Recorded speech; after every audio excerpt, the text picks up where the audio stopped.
લોકસભા ચૂંટણીના પડઘમ તેજ બન્યા છે। કોઈપણ સમયે ચૂંટણીની તારીખો જાહેર થઈ શકે છે। ત્યારે આપ પાર્ટી બાદ તાજેતરમાં જ ભાજપે પોતાની પ્રથમ યાદી જાહેર કરી છે, જેમાં 54 ઉમેદવારોના નામની જાહેરાત કરવામાં આવી છે। જો કે આ યાદીમાં ભાજપના વરિષ્ઠ નેતા એલ.કે. અડવાણીનું નામ સામેલ કરવામાં આવ્યું નથી। ત્યારે તાજેતરમાં ગાંધીનગરમાં એક કાર્યક્રમમાં ભાગ લેવા પહોંચેલા અડવાણીએ આડકતરી રીતે ગાંધીનગરથી ચૂંટણી લડવાની ઈચ્છા વ્યક્ત કરી હતી। તો આ તકે અડવાણીએ કોંગ્રેસ પર પ્રહાર પણ કર્યો હતા। અડવાણીએ જણાવ્યું હતું કે કોંગ્રેસને આ લોકસભાની ચૂંટણીમાં કારમી હાર મળશે। कांग्रेस पार्टी के लिए जिस कारण देश भर में बहुत ज़्यादा गुस्सा पैदा हुआ था वह 1977 का चुनाव था, इमरजेंसी के बाद का जो चुनाव था। और जब कांग्रेस पार्टी की काफ़ी खराब स्थिति हुई चुनाव परिणामों में, लेकिन इस बार का जो चुनाव है वो उससे भी बदतर होगा कांग्रेस के लिए। ये आश्चर्य नहीं होगा कि इस बार संभवतः कांग्रेस पार्टी 3 अंक भी पार न कर सके। आखिर 12 वर्ष पहला गठबंधनથી અલગ થયા બાદ બિહારની લોક જનશક્તિ પાર્ટીના અધ્યક્ષ રામવિલાસ પાસવાન એનડીએમાં પરત ફર્યા છે। છેલ્લા કેટલાય દિવસોથી લગાવાઈ રહેલી અટકળોને વિરામ આપતા ભારતીય જનતા પાર્ટી અને એલજેપી ગુરુવારે મોડી રાત્રે સાથે મળીને લોકસભા ચૂંટણી લડવાની ઘોષણા કરી છે। આ ગઠબંધનમાં જોડાણ અંગેની જાહેરાત ભાજપા અધ્યક્ષ રાજનાથ સિંહ અને એલજેપી અધ્યક્ષ રામવિલાસ પાસવાને એક સંયુક્ત પત્રકાર પરિષદમાં કરી હતી। श्री रामविलास जी पासवान ने भारतीय जनता पार्टी के साथ गठबंधन करने का यह फैसला किया है। पार्टी का अध्यक्ष होने के नाते मैं इस गठबंधन का मैं स्वागत करता हूं और श्री रामविलास जी पासवान ने जो यह फैसला किया है मैं इसके लिए अपनी तरफ से आभार व्यक्त करता हूं। लोजपा અને એનડીએ સરકારના ગઠબંધન સાથે બિહારની 40માંથી 7 સીટો પર લોક જનશક્તિ પાર્ટી ચૂંટણી લડશે તેની પણ જાહેરાત કરાઈ હતી, જેમાં હાજીપુર, જમુઈ, મુંગેરી, સમસ્તીપુર, નાલંદા, ખગરિયા અને વૈશાલી બેઠકનો સમાવેશ થાય છે। તો આ અંગે જેડીયુ નેતા અલી અનવરે પોતાની પ્રતિક્રિયા આપતા જણાવ્યું હતું કે પાસવાન ભાજપમાં જોડાયા તે માટે કેટલીક હદે આરજેડી અને કોંગ્રેસ પણ જવાબદાર છે અને હવે પાસવાન પુત્ર धर्म નિભાવી રહ્યા છે। वो भी दोषी मैं मानता हूं व्यक्तिगत रूप से। देखिए, कांग्रेस से रामविलास जी सभी लोग जानते हैं कि कांग्रेस से बहुत उम्मीद लगाया और उनके एकदम साथ साथ रहने की कोशिश किए थे। उदित राज जी भी कांग्रेस के साथ जाने की कोशिश किए थे और लगातार लगे रहे यूपीए 1 से यूपीए 2 तक, लेकिन कांग्रेस ने इन लोगों को एकोमोडेट नहीं किया। तो जिनको सत्ता ही सब कुछ है जिनके लिए, तो वो बीजेपी को पकड़े गए, बीजेपी के यहाँ। લોકસભા ચૂંટણીને લઈને તમામ પક્ષો એડી ચોટીનું જોર લગાવી રહ્યા છે। ત્યારે સૂત્રોમાંથી મળતી વિગતો અનુસાર લોકસભાની ચૂંટણીની તારીખો 7 થી 10 માર્ચ વચ્ચે જાહેર થઈ શકે છે, જેના પગલે 15મી માર્ચથી આચારસંહિતા લાગુ થવાની સંભાવના છે। તેમજ 16 એપ્રિલે 124 બેઠકો પર, જ્યારે 30 એપ્રિલે 107 બેઠકો પર, 7 મેના રોજ 85 બેઠકો પર અને 13 મેના રોજ 86 બેઠકો પર મતદાન યોજાઈ શકે છે। તો સૂત્રોએ 16 મેના રોજ પરિણામ જાહેર થવાની સંભાવના પણ વ્યક્ત કરી છે। अलग तेलंगाणा विवाद बाद आज बिहार में भाजप द्वारा रेल रोको आंदोलन शुरू करवामां आव्युं छे। बिहार ने विशेष राज्यनो दरज्जो आपवानी मांग साथे भाजप द्वारा रेल रोको आंदोलननो आगाज करवामां आव्यो हतो, जेने लईने गईकाले रातथी ज भाजपना कार्यकरो अलग अलग शहरोना रेलवे स्टेशन पर पहोंची रेल रोकी रह्या हता। मळेली माहिती अनुसार भाजप द्वारा हावड़ा जनशताब्दी, हावड़ा दानापुर, पटना राजधानी, नवी दिल्ली, गुवाहाटी, डिब्रूगढ़ राजधानी ने भाजपना कार्यकर्ताओं द्वारा रोकवामां आवी हती। तो साथ ज કેટલાક ટ્રેનોને ઝારખંડ ડાયવર્ટ કરવામાં આવી હતી। विशेष मांग को लेकर जिस प्रकार सोनिया मनमोहन की सरकार ने सौतेला व्यवहार बिहार की जनता के साथ किया है, उसको चेतावनी देने के लिए हम लोग रेलवे ट्रैक पर बैठे हैं। और जिस प्रकार से नीतीश कुमार ने इस पूरे मुद्दे को कमजोर किया, नीतीश कुमार ने 10 करोड़ जनता की जो आवाज़ थी, जिसको बिहार के विधानसभा में हम लोगों ने पास किया था, उसको एक दल का मुद्दा बनाकर पूरे बिहार की जनता के साथ धोखेबाजी किया। और उसका परिणाम हुआ कि आज सीमांत जैसे नए राज्य को उसका दर्जा, विशेष राज्य का दर्जा मिल गया और बिहार को किनारे कर दिया गया। તો આ તરફ રેલ રોકો આંદોલન પર ભાજપના નેતા સુશીલ કુમાર મોદીએ નીતિશ કુમારને આડે હાથે લેતા જણાવ્યું કે નીતિશ કુમારે બિહારને વિશેષ રાજ્ય બનાવવાને બદલે કોંગ્રેસ સાથે બેઠકોની વાતચીત કરી તો જેડીયુ નેતા અલી અનવરે ભાજપ કાચિંડાને માફક રंग बदलता होવાની વાત કરી। और नीतीश कुमार तो कांग्रेस की गोद में चले गए थे और वो सीटों का समझौता करने लगे। वो विशेष राज्य के दर्जे की लड़ाई लड़ने के बजाय और कांग्रेस से राजनीतिक सौदेबाजी करने लगे कि हमारे साथ आप समझौता कीजिए, और उसी का परिणाम है कि बिहार को उसका हक नहीं मिल पाया। इसलिए अब तो ये लड़ाई लोकसभा के चुनाव में होगा, और हमारा चुनाव का एक मुद्दा ये भी होगा, पहला मुद्दा नरेंद्र मोदी को प्रधानमंत्री बनाओ, दूसरा मुद्दा होगा कि प्रधानमंत्री बनाएंगे तभी बिहार को विशेष राज्य का दर्जा मिलेगा, और जो 50,000 करोड़ से ज़्यादा का पैकेज की हम लोगों ने मांग की है वो भी तभी पूरा होगा जब नरेंद्र मोदी देश के प्रधानमंत्री होंगे। દિલ્હીના ભૂતપૂર્વ મુખ્યમંત્રી અને આપ પાર્ટીના સંયોજક અરવિંદ કેજરીવાલને પટિયાલા હાઉસ કોર્ટ દ્વારા સમન્સ પાઠવવામાં આવ્યું છે। કોર્ટે 7 એપ્રિલે કેજરીવાલને આરોપી તરીકે હાજર થવા આદેશ કર્યો છે।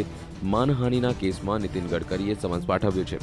ઉલ્લેખનીય છે કે કેજરીવાલે દિલ્હીમાં એક સભાને સંબોધતા ભ્રષ્ટ નેતાઓની યાદી જાહેર કરી હતી। આ યાદીમાં નીતિન ગડકરીનું નામ પણ સામેલ હતું, જેની સામે વિરોધ નોંધાવતા ગડકરીએ કોર્ટનો આશરો લીધો હતો।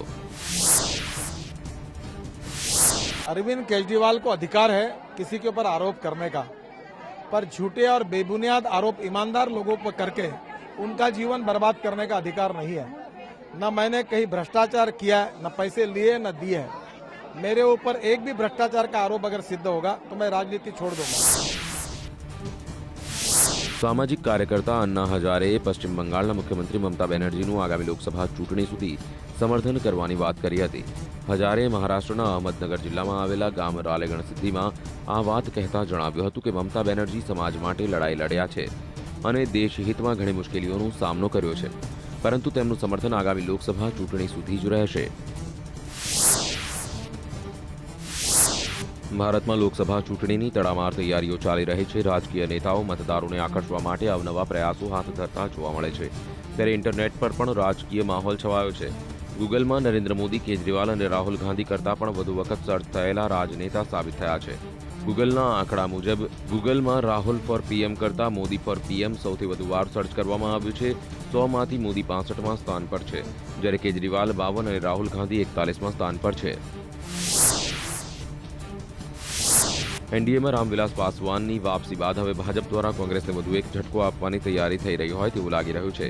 બિહારમાં કોંગ્રેસ, આરજેડી અને એલજેપીનું ગઠબંધન નક્કી માનવામાં આવતું હતું, પરંતુ ભાજપે તેમાં ગાબડું પાડી દીધું છે। ત્યારે હવે ભાજપ તેલંગાણા રાષ્ટ્ર સમિતિની સાથે પણ ગઠબંધન કરી શકે છે। ટીઆરએસ કોંગ્રેસની શુભેચ્છક રહી છે, તો બીજી તરફ ટીઆરએસ પ્રમુખ કે ચંદ્રશેખર રાવની દીકરી કવિતા ભાજપ અધ્યક્ષ રાજનાથ સિંહ સાથે મુલાકાત કરી ચૂકી છે।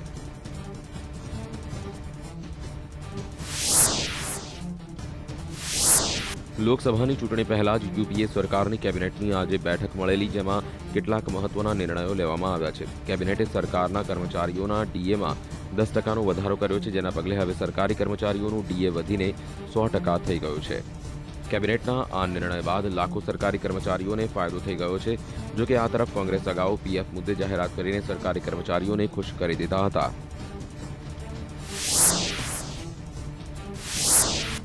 બીજી તરફ કેબિનેટે અલગ તેલંગાણા મુદ્દે થયેલા હોબાળા બાદ આંધ્રના મુખ્યપ્રધાન પદેથી કિરણ રેડ્ડીએ રાજીનામું આપ્યું હતું। એ બાદ આંધ્રપ્રદેશમાં રાષ્ટ્રપતિ શાસન લાગુ કરવાની ગવર્નરની ભલામણ કેબિનેટે સ્વીકારી લીધી છે। જો કે બીજી બાજુ રાહુલ ગાંધીના ભ્રષ્ટાચાર વિરોધી બિલ પર આજની બેઠકમાં કોઈ નિર્ણય લેવામાં આવ્યો નથી। આ સંજોગોમાં સોમવારે ફરી એક વખત મળનારી કેબિનેટની બેઠકમાં આ બાબત પર ચર્ચા થશે તેવું રાજકીય સૂત્રોનું કહેવું છે। ભાજપના વડાપ્રધાન પદના ઉમેદવાર નરેન્દ્ર મોદીનું ઇતિહાસનું જ્ઞાન કાચું છે તેવું ફરી સાબિત થઈ ગયું છે। મોદીએ પોતાના એક ભાષણમાં ક્રાંતિકારી ભગતસિંહને લાંબુ સમય સુધી અંદમાનમાં કાળા પાણીની સજા ભોગવવી પડી હોવાનું કહીને છબરડો વાળ્યો હતો। ગાંધીનગરમાં ઈ-નગરના ઉદ્ઘાટન સમયે મોદી વિઝન 2022 પર ચર્ચા કરી રહ્યા હતા, ત્યારે દેશની આઝાદી માટે ક્રાંતિકારીઓનું યોગદાન યાદ કર્યું હતું। હકીકતમાં ભગતસિંહે નહીં બલકે વીર સાવરકરે અંદમાનમાં જેલની સજા કાપી હતી। આમ આદમી દ્વારા તાજેતરમાં જ બહાર પાડવામાં આવેલી લોકસભા ઉમેદવારની યાદીમાં આપે પોતાની વેબસાઇટ પર લોકસભાની બેઠકો પર ચૂંટણી લડવા ઈચ્છુક લોકોની માહિતી મંગાવી હતી, જેનું રજીસ્ટ્રેશન 31મી જાન્યુઆરી સુધી ચાલ્યું હતું. પરંતુ આમ આદમી પાર્ટીએ પોતાના આ ઓનલાઈન કેમ્પેનના નામે માત્ર ધુપ્પલ જ ચલાવ્યો હોવાનું જાણવા મળે છે. કારણ કે પક્ષે પોતાના ઉમેદવારોની પહેલી યાદી જાહેર કરી તેમાં સામેલ લોકોએ વેબસાઇટ પર રજીસ્ટ્રેશન કરાવ્યું હતું કે કેમ તેની કોઈ ચોખવટ નથી કરાઈ, જેની સામે એક ટિકિટ વાંચુક અને આમ આદમી પાર્ટીના સમર્થકે કેજરીવાલને ઈમેલ લખી પોતાનો વિરોધ વ્યક્ત કર્યો હતો. નમો ચાય, નમો ફિસ્ટોલ અને હવે માર્કેટમાં આવી ગઈ છે નમો અગરબત્તી. વડોદરાના એક અગરબત્તી ઉત્પાદકે નમો 272 પ્લસ નામથી અગરબત્તીની એક પ્રોડક્ટ લોન્ચ કરી છે, જેની ખરીદી કરીને લોકો મોદી પીએમ બને તેની કામના કરી રહ્યા છે. નરેન્દ્ર મોદી ફક્ત બીજેપીના પીએમ કેન્ડિડેટ જ નહીં પરંતુ એક બ્રાન્ડ બની ચૂક્યા છે. વડોદરાના અક્ષય પરનામી નામના અગરબત્તી ઉત્પાદકનું કહેવું છે કે તેઓ નરેન્દ્ર મોદીના ચાહક છે અને ઈચ્છે છે કે મોદી વડાપ્રધાન બને. રામવિલાસ પાસવાનની લોક જનશક્તિ પાર્ટી સાથે ગઠબંધન બાદ દક્ષિણ ભારતમાં પણ મોદી ઇફેક્ટ જોવા મળી રહ્યો છે. ડીએમકેના સુપ્રીમો અને કોંગ્રેસના પૂર્વ સહયોગી એમ કરુણાનિધિએ જણાવ્યું છે કે બીજેપીના પીએમ પદના ઉમેદવાર નરેન્દ્ર મોદી તેઓના ઘણા સારા મિત્ર છે. આ પહેલા એ રિપોર્ટ પણ આવી હતી કે તેલંગાણા રાષ્ટ્ર સમિતિના નેતાઓ અને બીજેપીના નેતાઓ વચ્ચે ગઠબંધન થઈ શકે છે. એક તામિલ સમાચાર પત્રને આપેલા ઇન્ટરવ્યુમાં કરુણાનિધિએ મોદીના ભરપેટ વખાણ કર્યા હતા અને કહ્યું હતું કે જે રીતે તેઓ ચૂંટણી અભિયાન ચલાવી રહ્યા છે તેનાથી એ વાત સાબિત થાય છે કે તેઓ ઘણા મહેનતુ નેતા છે. લોકસભા ચૂંટણીને લઈને દેશની રાજનીતિમાં ગરમીનો માહોલ છવાયો છે. કર્ણાટકના ગુલબર્ગા ખાતે નરેન્દ્ર મોદીએ જાહેર સભાને સંબોધન આપ્યું હતું અને કોંગ્રેસ પર આકરા પ્રહારો કર્યા હતા. સાથે તેલંગાણા મુદ્દે પણ કોંગ્રેસ પર બરાબરના પ્રહારો કરીને મોદીએ સીમાંધ્ર સાથે અન્યાય થયો હોવાની વાત કરી હતી. सरदार वल्लभ भाई पटेल उस कांग्रेस का प्रतिनिधित्व करते थे जो जोड़ना जानती थी, देश को एक करना जानते थे, राज्यों को मिलाने का काम करते थे. लेकिन ये 10 नंबरी गांधी 10 जनपद उनका निवास स्थान का पता है, इसलिए मैंने 10 नंबरी कहा. લખનૌ ખાતે આજે રાહુલ ગાંધીએ આંગણવાડીના કર્મચારીઓ સાથે વાતચીત કરી હતી, જેમાં આંગણવાડીના કર્મચારીઓ સાથે વિવિધ મુદ્દે રાહુલ ગાંધીએ વાતચીત કરી હતી. સાથે આંગણવાડીના કર્મચારીઓ મધ્યમ વર્ગમાં આવે તે માટે રાહુલે હકાલ કરી હતી. બિહાર ભાજપ અને લોજપાના ગઠબંધનથી રાજકારણ ગરમાયું છે, તેમાં મુખ્યમંત્રી નીતિશ કુમારે રાજકારણમાં કોઈ સિદ્ધાંત ન હોવાની વાત કરી હતી અને પાસવાન પર પ્રહાર કર્યો હતો. की कोई चीज नहीं है, ये प्रमाणित कर दिया. इसलिए हमने कहा था कि ये विचित्र किंतु सत्य है और ये काम इस देश में कोई दूसरा कर ही नहीं सकता. તો લોકસભા ચૂંટણીની તૈયારીઓને લઈને અરવિંદ કેજરીવાલ ગુજરાતના પ્રવાસે આવવાના છે. તો આ મામલે અમારા દિલ્હી સંવાદદાતાએ આમ આદમી પાર્ટીના પ્રવક્તા દિલીપ પાંડે સાથે વાતચીત કરી હતી. મોદીના ગઢમાં કેજરીવાલ ઝાડુ ચલાવશે અને ફરીથી ડામાડોળ બનેલી આપ પાર્ટીની ગાડીને ફરી પાટા પર લાવવાના પ્રયાસો કરશે. સલમાન ખુરશીદે નરેન્દ્ર મોદી માટે વિવાદિત નિવેદન આપતા રાજકારણ ગરમાયું છે. ત્યારે બેંગ્લોરમાં ખુરશીદના વિવાદિત નિવેદન સામે ભાજપના કાર્યકરોએ વિરોધ પ્રદર્શન કર્યું હતું અને બેનરો સાથે મોટી સંખ્યામાં કાર્યકરો ઉપસ્થિત રહ્યા હતા. તો આ તરફ કેન્દ્રીય મંત્રી સલમાન ખુરશીદ દ્વારા ભાજપના વડાપ્રધાન પદના ઉમેદવાર નરેન્દ્ર મોદીને નપુંસક કહેવાયું. તો બીજી તરફ ભાજપની સહયોગી પાર્ટી શિવસેનાના પ્રમુખ ઉદ્ધવ ઠાકરેએ રક્ષામંત્રી એ.કે. એન્ટોની માટે આપત્તિજનક ટિપ્પણી કરી છે. સામના મુખપત્રમાં ઉદ્ધવ ઠાકરેએ એન્ટની અને તેની ટીમ માટે નપુંસક શબ્દનો ઉપયોગ કર્યો છે. ઉલ્લેખનીય છે કે મુંબઈમાં સબમરીન સિંધુરત્ન ડૂબી જતા એડમિરલ જોશીએ રાજીનામું આપ્યું હતું, જેની સામે ઉદ્ધવે એડમિરલના રાજીનામા અંગે પ્રશ્ન ઉભો કર્યો હતો. લોકસભાની ચૂંટણીને લઈને શિવસેનાએ પોતાના ઉમેદવારોની પહેલી લિસ્ટ જાહેર કરી દીધી છે. ખાસ વાત તો એ છે કે આ લિસ્ટમાં પાર્ટીના સિનિયર નેતા મનોહર જોશીનું નામ સામેલ નથી કરવામાં આવ્યું. મહારાષ્ટ્રના પૂર્વ સીએમ અને લોકસભાના સ્પીકર રહી ચૂકેલા જોશી સાઉથ સેન્ટ્રલ મુંબઈથી ટિકિટ લેવા ઈચ્છતા હતા, પરંતુ આ બેઠક પરથી રાહુલ શેવાલને ટિકિટ આપવામાં આવી છે. મહારાષ્ટ્રની 48 સીટો પર બીજેપી અને શિવસેના વચ્ચે થયેલા ગઠબંધનને લઈને બીજેપી 26 અને શિવસેના 22 સીટો પર ઉમેદવારો ઉભા રાખશે. શિવસેનાએ પોતાના કોટામાંથી 15 સીટો પર ઉમેદવારોની ઘોષણા કરી દીધી છે. હવે 7 સીટો જ બની છે. એવામાં મનોહર જોશીને અન્ય બેઠક પરથી ટિકિટ મળે તેની સંભાવના ઘણી ઓછી છે.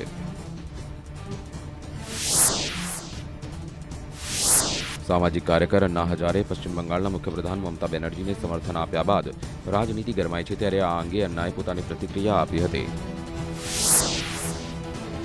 कुछ लोग सत्ता में है, विरोध में है, सत्ता में है, विरोध में है.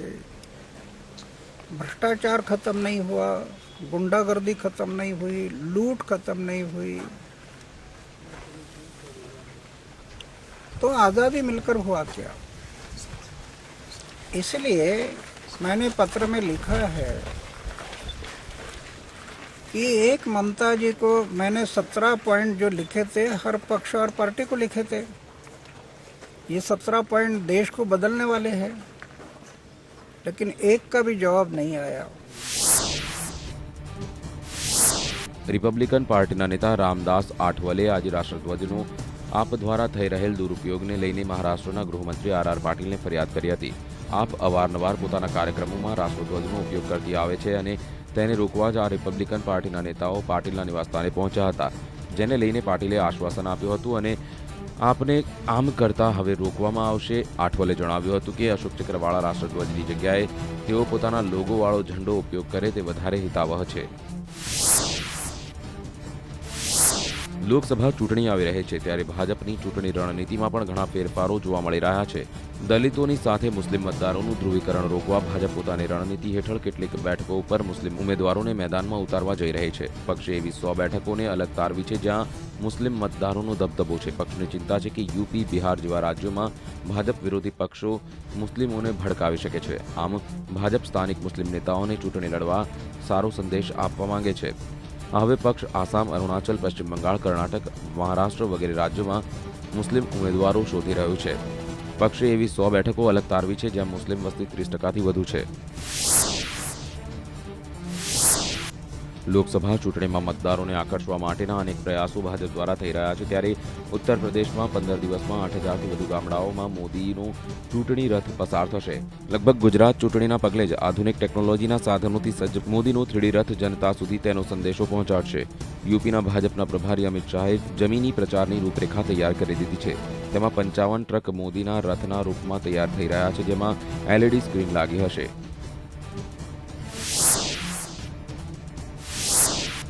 લોકસભા ચૂંટણી પહેલા જ ગુજરાત કોંગ્રેસના પણ ઘણા ધારાસભ્યો ભાજપમાં સામેલ થઈ જતા કોંગ્રેસમાં મોટું ગાબડું પડ્યું છે, ત્યારે રાજકીય વર્તુળોમાં એવી ચર્ચાઓ ચાલી રહી છે કે ગુજરાતમાં કોંગ્રેસી ધારાસભ્યો દ્વારા ભાજપ તરફી પક્ષપલટાને કારણે હાઈકમાન્ડ ચિંતામાં મુકાઈ ગઈ છે અને મેળવ્યો છે આઈબીનો સહારો. રાજકીય સૂત્રો અનુસાર કોંગ્રેસના ધારાસભ્યો પર આઈબીની નજર હોવાની સંભાવના છે. સાથે અમુક પત્રકારો પાસેથી પણ પક્ષપલટું કરનાર કોંગ્રેસી ધારાસભ્યોની માહિતી મેળવવામાં આવી રહી છે.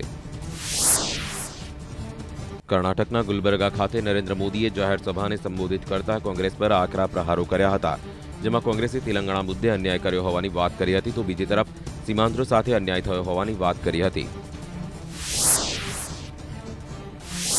सीमांध्र का भला हो ये हम भी चाहते हैं, लेकिन भाइयों बहनों ये कांग्रेस पार्टी ऐसी कैसी डॉक्टर है जो बच्चे को तो जन्म दे लेकिन मां को मार दे.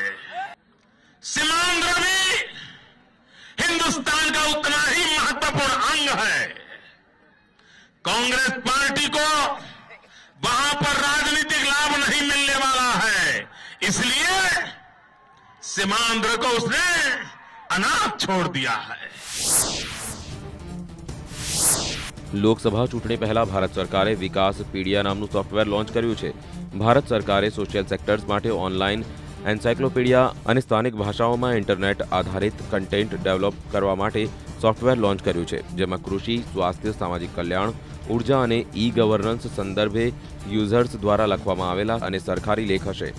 આ સુવિધા વિવિધ ભારતીય ભાષાઓમાં પણ ઉપલબ્ધ હશે.